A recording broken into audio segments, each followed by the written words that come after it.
You know, it's always really interesting looking at the job market.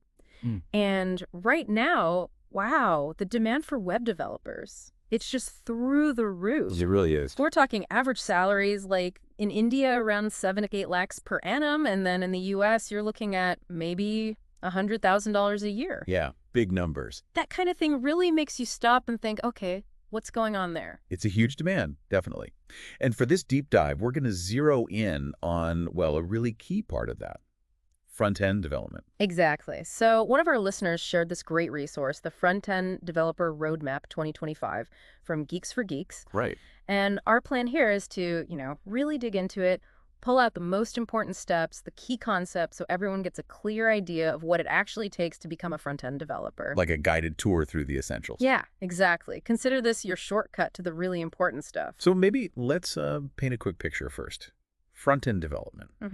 What are we actually talking about? Good point. It's basically, well, designing the part of a website or app that the user actually sees and interacts with. User interface. Right. All the buttons you click, the images you see, how things move on the page, animations and stuff, that's all front end. And it's more than just looking pretty, isn't it? Oh, absolutely. A good UI, a good user interface is like critical for a business. It can genuinely make or break its success online. Spot on. If it's clunky or confusing, people just leave.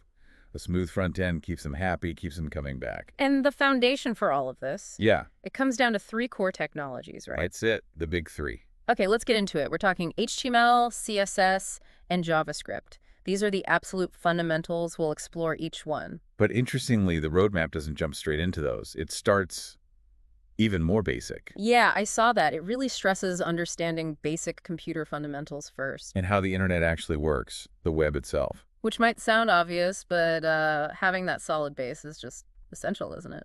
It really is. The roadmap implies, without that understanding, tackling the more advanced stuff gets really tough. Yeah, it's like trying to build a house without a proper foundation. You need to know how computers talk to each other, how data gets around the web. It underpins everything else. You can't really build complex web apps if you don't grasp how the web itself functions. Makes sense. Totally. So, okay, once you have those fundamentals down, Then the roadmap moves into programming basics. And this is where that trio we mentioned, HTML, CSS, JavaScript, takes center stage, starting with HTML. HTML, hypertext markup language. The guide calls it the basic building block of web pages. The skeleton, kind of. Yeah, the structure. It lets you define the content, put things in order. You could technically build a whole page structure with just HTML. It wouldn't look great, mind you. Not at all. Just black text on a white background, probably. Pretty much. But the key thing the roadmap points out is practice.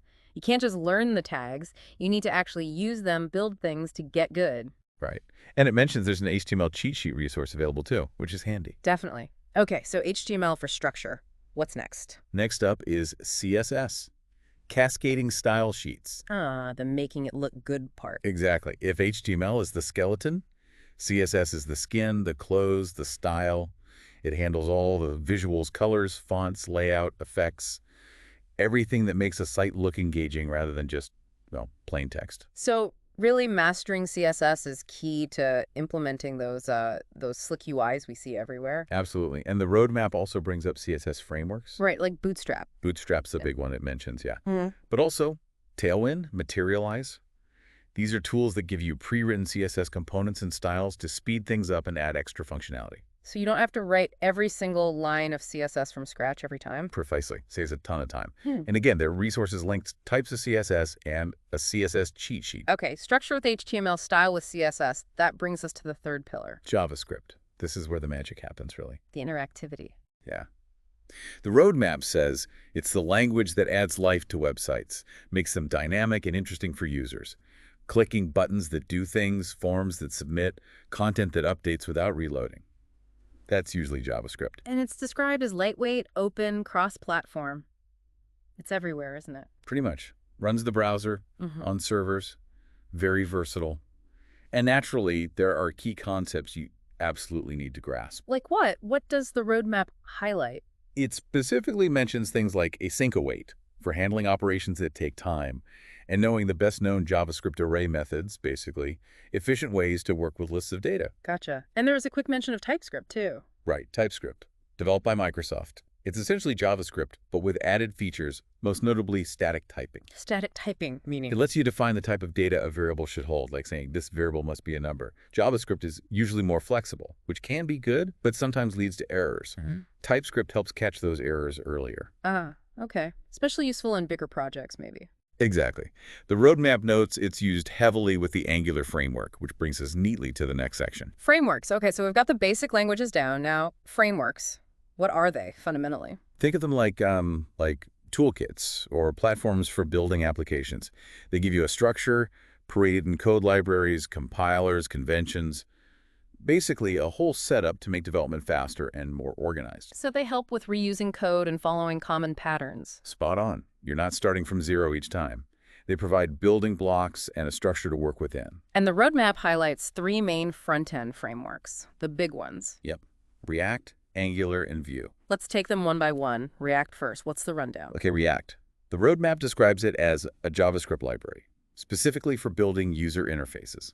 Big focus on UI. So less of a full framework, more focused. Kind of, yeah. It excels at building single-page applications, SPAs, where the page updates dynamically without full reloads. And it's really strong on creating reusable UI components, like build a fancy button once, use it everywhere. Makes sense. Yeah. And it came from Facebook. Yep, created by Facebook, first version around 2013. The roadmap notes its size is relatively small, about 31.8K, and links to a beginner's guide for learning it. Okay, cool. Next up, Angular. Different beast. Quite different, yeah. Angular from Google came out a bit earlier, 2010. It's described as a more comprehensive TypeScript-based framework. So more all-inclusive than React. Generally, yes. It aims to provide a full solution for building SPAs. It uses something called the regular DOM, handles routing between pages, state management, PWA features, testing, the whole build process. It's got more built in. And it uses TypeScript, like we mentioned. Right, and it's noted as being larger, size-wise, around 143K. All right. And the third one is Vue. Vue.js, yes. Developed by an ex-Google employee, released in 2014. The roadmap kind of positions it as aiming to take the best bits of Angular, maybe, but make it more approachable or flexible. Interesting. Like a middle ground. Perhaps. It's designed as a tool for building engaging, high-quality SPAs. It's known for being quite flexible, extending HTML in neat ways, and it's very lightweight, only about 23K according to the roadmap. Wow, quite a difference in size between Angular and Vue. Definitely. Different philosophies. Okay, so right after frameworks, the roadmap mentions NPM. What's that about? NPM, Node Package Manager. Super important. It's basically the command line tool you use in the JavaScript world to install all the extra bits of code your project needs. Like the frameworks themselves? Or other libraries? Both, yeah, and tons of other smaller tools and libraries. When you use React, Angular, or Vue, you'll use NPM to install them and manage all the other pieces your project depends on. It's like the App Store for JavaScript code. Got it. Essential plumbing for modern development. Absolutely essential. Okay, so we've covered languages, frameworks. What's the next critical piece according to this roadmap? Version control systems, VCS. Right, things like Git. Exactly. Git is the most popular one. The roadmap explains VCS as a system for managing all the changes you make to your code over time. So like tracking history, being able to go back. Precisely. Every update, every edit, every deletion, it keeps a record. If you introduce a bug, you can easily roll back to a version that worked. It's like an infinite undo, but much more powerful. More than just undo, though, right? It helps with collaboration. Hugely important for collaboration. Git allows multiple developers to work on the same code base simultaneously without stepping on each other's toes. It manages merging different people's changes together. And the roadmap mentions platforms built around Git, like GitHub, GitLab. Right. Those platforms host your Git repositories, your project's history, and add features for collaboration, issue tracking, code reviews, and so on. So what are the main benefits the roadmap lists for using VCS? Well, maintaining the code effectively, obviously. Reusing code becomes easier. Saving changes systematically. Having proof of who changed what and when. It generally improves development performance and, as we said, makes teamwork possible on complex projects. Sounds indispensable. And there's a link to a guide on Git and GitHub, too. Yep, for a deeper dive. Okay, so you've learned the tech, maybe picked a framework. You're using Git to manage your work. What's the absolute best way to cement all this knowledge? Build stuff. The roadmap is crystal clear on this. Build projects. Theory is one thing, practice is another. Exactly. It emphasizes that building actual projects is the way to gain practical, hands-on knowledge. You encounter real problems, figure out solutions.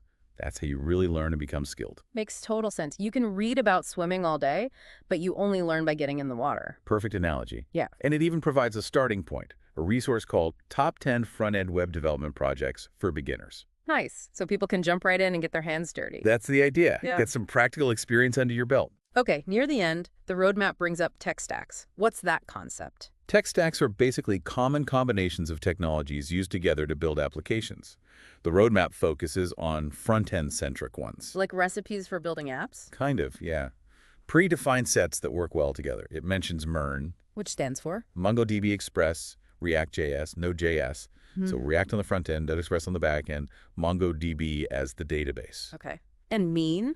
Similar, but swaps React for AngularJS. Mm. So MongoDB, Express, AngularJS. And do VN. You guessed it, swaps Angular for Vue.js, MongoDB Express, Vue.js, Node.js. So these stacks combine front-end tools with back-end and database tools to build a full application. Exactly. Even though our focus is front-end, these show how front-end technologies fit into the bigger picture. And if people are interested in that bigger picture, the back-end or full stack? The roadmap points them to other resources, yeah. The back-end developer roadmap and the general roadmap to become a web developer. Great.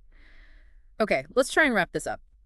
If we were to summarize the key steps from this Geeks for Geeks Front-End Developer Roadmap 2025, what are the absolute must-haves? Right. The core journey looks like this. Start with the fundamentals, how computers and the internet work. Really nail the basics. Can't skip that. Nope. Then master the core trio. HTML for structure, CSS for styling, JavaScript for interactivity. Maybe look into TypeScript too. The building blocks. Then understand and choose a front-end framework, React, Angular, or Vue. Learn how it helps build modern UIs efficiently. The power tools. Use version control, like Git and GitHub, religiously for managing your code and collaborating. Essential for sanity and teamwork. And finally, and maybe most importantly, build projects constantly. Apply what you learn. Practice, practice, practice. That's the essence of it. And like we said at the start, the demand for people who can do this well is massive. It's a potentially very rewarding career path. No doubt about it. Skilled front-end developers are highly sought after. So maybe a final thought for our listeners drawing from this roadmap. Well, thinking about those three big frameworks we discussed, React, Angular, Vue. Based on the quick description, maybe just consider, which one sounded most interesting to you? Like, which one sparked a little curiosity? Exactly. Just pondering that question, it could be the very first step you take on your own journey into front-end development. It starts with finding something that clicks.